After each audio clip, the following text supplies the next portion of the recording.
হযরত মুসা আলাইহিস সালামের কাছে একবার এক যুবক এসে বলল, হে আল্লাহর নবী, আমি জীবজন্তু লালন পালন করি।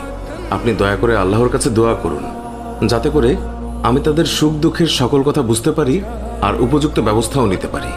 যুবকটির কথা শুনে মুসা আলাইহিস সালাম বললেন, সাবধান, এর থেকে বিরত থাকুন। এর মধ্যে অনেক বিপজ্জনক ব্যাপার স্যাপার লুকিয়ে আছে, যা আপনি সহ্য করতে পারবেন না। কিন্তু যুবকটি নাছোড়বান্দা, সে বারবার কাকুতি মিনতির সুরে একই আবদার করতে লাগলো। মুসা আলাইহিস সালাম বললেন, এটা মঙ্গলজনক নয়। যুবকটি শেষে বলল, আর বেশি না হয় অন্তত গৃহপালিত মোরগ এবং কুকুরের ভাষা বোঝার ব্যবস্থা করে দিন। তার এই মিনতির কারণে হযরত মুসা আলাইহিস সালাম আল্লাহর কাছে এই ব্যাপারে দোয়া করলেন। আল্লাহ তাআলা তার দোয়া কবুল করলেন এবং যুবকটিকে জীবজন্তুর ভাষা বোঝার ক্ষমতা দান করলেন। যুবকটি খুশি মনে বাড়ি ফিরে এলো আর মনে মনে বলল, এবার জীবজন্তুদের সব চালাকি ধরা যাবে।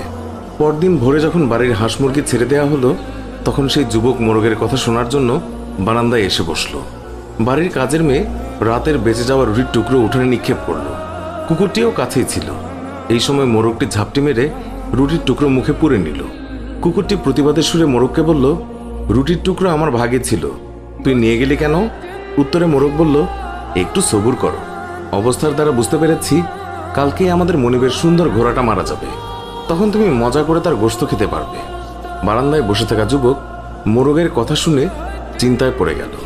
তারপর লোকসান এড়ানোর জন্য ঘোড়াটি বাজারে নিয়ে বিক্রি করে দিল। পরদিন ভোরে আবারও যখন উঠোনে রুটির টুকরো ছড়ানো হলো, তখন মোরগটি সঙ্গে সঙ্গে তা লুফে নিল। কুকুরটি সেদিনও বঞ্চিত হয়ে রাগ করে মোরগকে বলল, ধোকাবাজ কোথাকার, কালকে রুটি নিলে, আজকেও নিয়ে গেলে, কই ঘোড়া তো মরল না, বরং মালিক তা অন্যখানে বিক্রি করে দিয়েছে। জবাবে মোরগ বলল, ঘোড়া সত্যিই মরেছে, তবে অন্যখানে। অধৈর্য হয় না, ব্যবস্থার দ্বারা জেনেছি কালকে মনিবের উটটি মারা যাবে, তখন তুমি মজা করে ইচ্ছে মতো খেতে পারবে।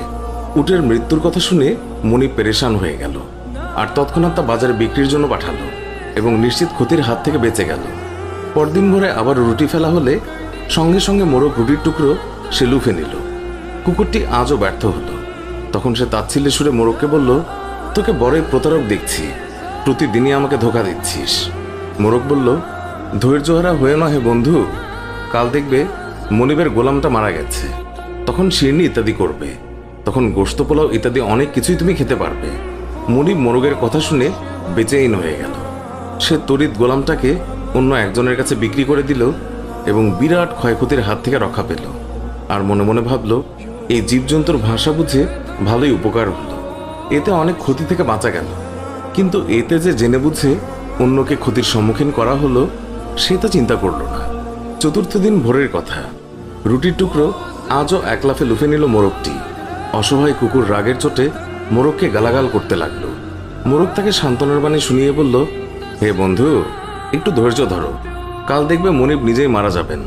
কাল তিনি মারা গেলে ওয়ারিশরা গোশত পোলাও শিরনি ইত্যাদি করবে, তখন তুমি পেট পুরে খেয়ে নিও। হয়ে পড়ল। কাল যে সে মারা যাবে এই পেরেশানিতে অস্থির হয়ে গেল সে। আসলে আল্লাহ পাকের কুদরতের মাঝে অনেক গোপন কথা লুকায়িত আছে, তা কেউই জানে না। কিন্তু মানুষ যখন সীমা লঙ্ঘন করে, তখনই যত সব বিপত্তি ঘটে। মাল সম্পদের সামান্য ক্ষয়ক্ষতিতে মনিবের জান বেঁচে যেত এবং মুসিবত মালের উপর দিয়ে চলে যেত। কিন্তু মনিব তা মানেননি, তাই বিপদ তার নিজের উপরে চলে এসেছে। নিরুপায় যুবক দৌড়ে মুসা আলাইহিস সালামের দরবারে হাজির হলো, তাকে সকল ঘটনা খুলে বলল। অতঃপর মিনতি করে বলল, হে আল্লাহর নবী, আমাকে রক্ষা করুন। মুসা আলাইহিস সালাম বললেন, আমি তো আগেই বলেছি এই বিষয়টি আপনার জন্য মঙ্গলজনক হবে না। আপনি কেমন স্বার্থপর, শুধু নিজের স্বার্থ দেখলেন।